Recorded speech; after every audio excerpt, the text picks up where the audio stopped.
Pernahkah kamu ditolong oleh orang lain? Pernah. Waktu itu aku ditolong sama mbaknya teman aku. Pernah ditolong oleh orang tua dan teman. Ceritakan ditolong seperti apa?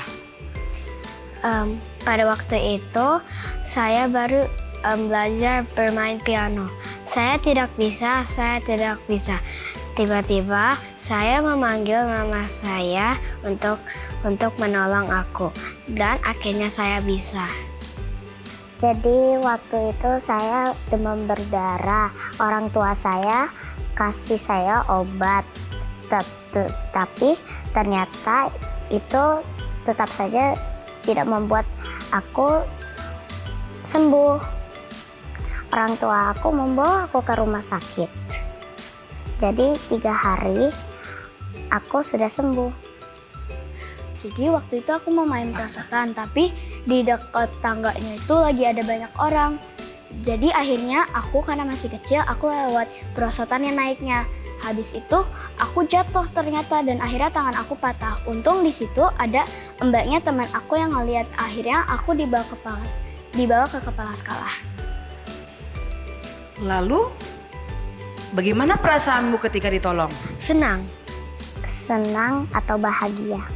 Aku merasa senang karena aku akhirnya bisa ditolong sama yang lain dan aku bisa dibawa ke rumah sakit untuk segera diselamatkan. Lalu, apakah kamu pernah menolong orang lain? Pernah.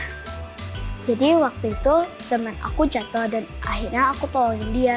Habis itu dia ternyata kesakitan dan akhirnya aku bantuin dia untuk kasih tahu ke guru. Dan perasaan aku, akhirnya aku senang karena akhirnya guru bantuin teman aku. Lalu, apakah kamu pernah menolong orang lain? Pernah. Waktu itu ada teman gereja saya yang sakit. Saya berdoa untuk dia biar sembuh. Pada hari Minggu, aku melihat dia muncul. Dan saya sangat bersyukur karena Tuhan sudah menolong dia.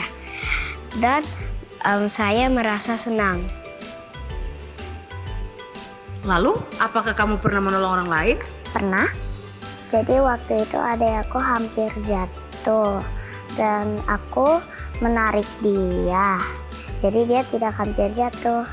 Saya merasa senang.